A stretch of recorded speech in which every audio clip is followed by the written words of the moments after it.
This is our contract for 5 years.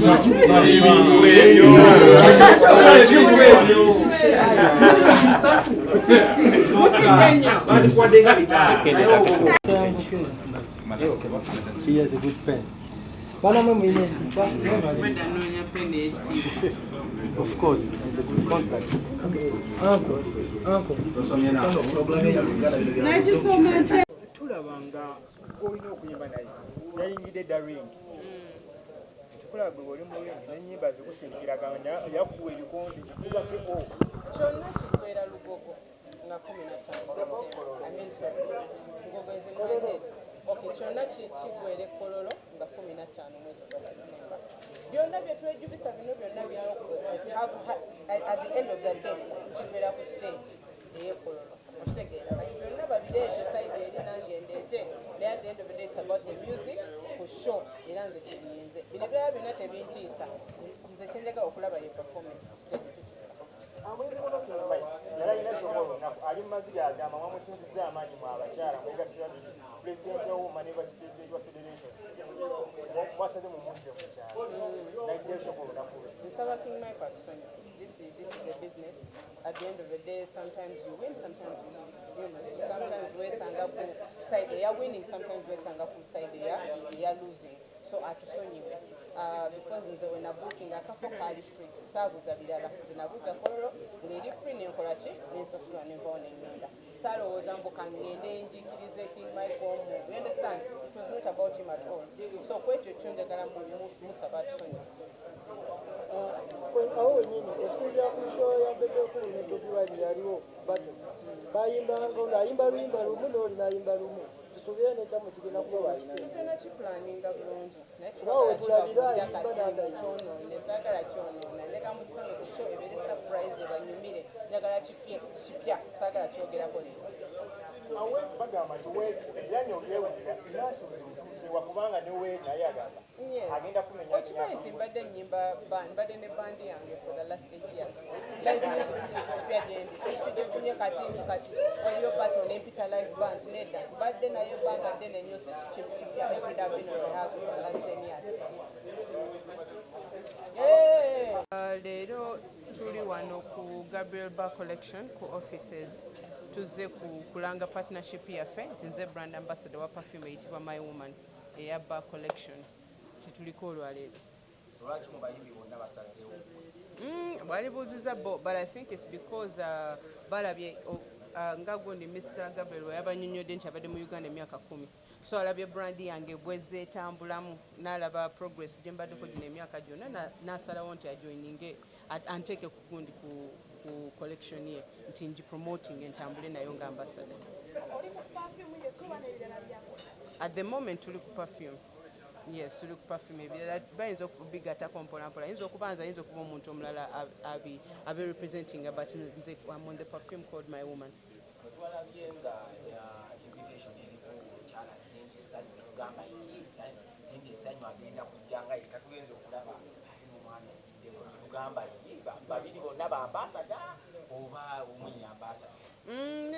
Nedda nga bw'olaba nti ne team yonna nze nayo my agent is here, my assistant is here, team ntambula nayo omwami owange azze wano okunsupportinga nga mukyala we naye olusabeera ne events eza movies z'abalaunching n'ebyo byonna nange nembeerawo kyaza okukola leero. Perfume eno omuntu wa bbeeyi yekka oba ne kubanga bulugidde wano kulidde mu nti abantu balidde ate mugenza okukakana mpuli ya dola simanyi dola 2. Perfume yo bagitunda dola 2 naye abadde abanyonyola nti waliyo perfumes nnyingi eno perfume eya My Woman eya dola 2 naye kati balina perfumes endala smaller size which are going to be ebbeeyi entono just abanyonyola because the law we're talking about My Woman yeyo keri ku dola 2 but waliyo perfumes endala eziri cheaper omuntu yeetaaga okujja ku Arena Mall ku dduuka lyabwe ategeere nti waliyo zino endala because there are so many other perfumes. Eno nanga sizirwalangako no situlangako wona enzibala mu byene endorsement oba ey'okumeka simanyi. Yes, but it's not my first time to be endorsed. But for a perfume, yes, a perfume is also.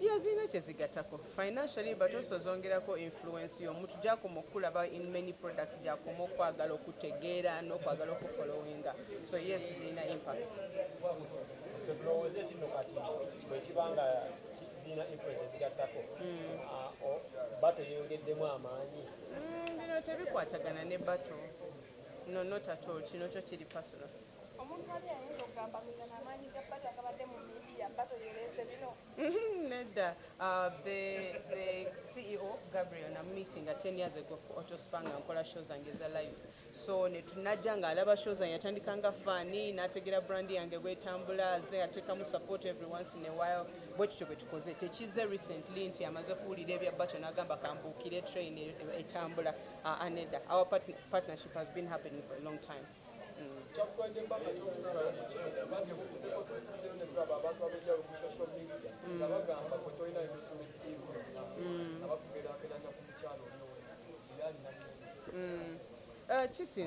kisinzira endorsements abantu bali tebazitunuliranga competition mbono yasinga endorsement oliki nze nokwata ku brand nga nkwatagana nayo ne brand ngitegeera ng'omuntu not because ndabye sente ku check nina okuba nga ngisiimye ng'omuntu kyovala endorsement ezisinga zimpitako zibamu esente nga sizisiimye nga ndabire ddala obudde bwange it's not worth the money most of the contracts zendabye so far kati eno nagitunulidde nga product njagala ne sente nenzisiima ate nga kyekintu kyensobola okutambuza ne brand yange bweri kwe kugikkiriza tulaze sente zibaddeko nga sente naye abasinga netwekanga naye kitero twemuzisa ebiseera ebisinga babisaawo omuyimbi bamuwadde sente oluvannyuma lw'ebbanga ne muvayo ne mugamba abasajja bangi bamangulisa kituufu sente zino bazituwadde omukadde bisatu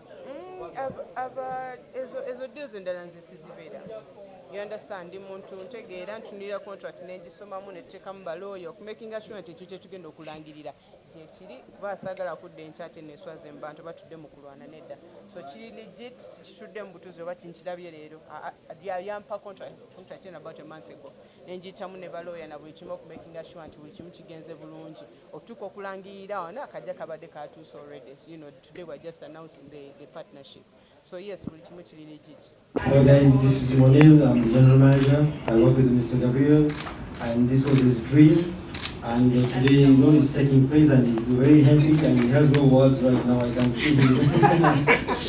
But we are happy too and we are launching with Madame. So yeah, she's going to be the brand ambassador and we need all your support and everything. So let's see. Thank you guys. 1996 here in Congo. Sorry because I speak French. I'm not the English guy, but now I'm learning English in Uganda. So Gabriel Bag Collection we start in Congo. It means I travel everywhere. All my artists in Congo, many they knows me, many they put my clothes, many they use whatever I can do like modeling and everything. Kofi Olomide, Fali Itupa, my friend, Jiben Piana, Ferregola, Bill Clinton, all they are my friend. But in Uganda, I have a Cindy baby. And also, I can't forget because I was also last time with Awilo, who also is an ambassador for our perfume, Elixir for my men. So in Uganda, we start. Our first shop it will be at the Arena Mall. Arena Mall is a big mall in Uganda, and the expensive mall. It's not for another one. You for be there, you spend more. You spend, and I've already spent, and I'm ready for spend. That is my job, spend. So we have around 20,000 bottles of perfume for starting. We have a 20,000 bottles, and I know all people will come to our shop. They will appreciate our wood perfume. They will appreciate our different fragrance we have. So we are here for give opportunity to everyone who can like us, who can love Cindy, who can love this new brand, and we can do business in this country. This is my second country, my second country, Uganda. I love Uganda so much. Thank you. Cindy baby for me, she's like a Congolese. All show she can make, she do it in live. I like that. You know, as we like dance and dombolo, but all time I was in show for Cindy, she can sing. And whatever I'm going to see her, everywhere is full. People, they are there, come see her. For me, it's a pleasure. It's good to put her in my deal. So I know, I don't want people buy 100 bottles at a collection.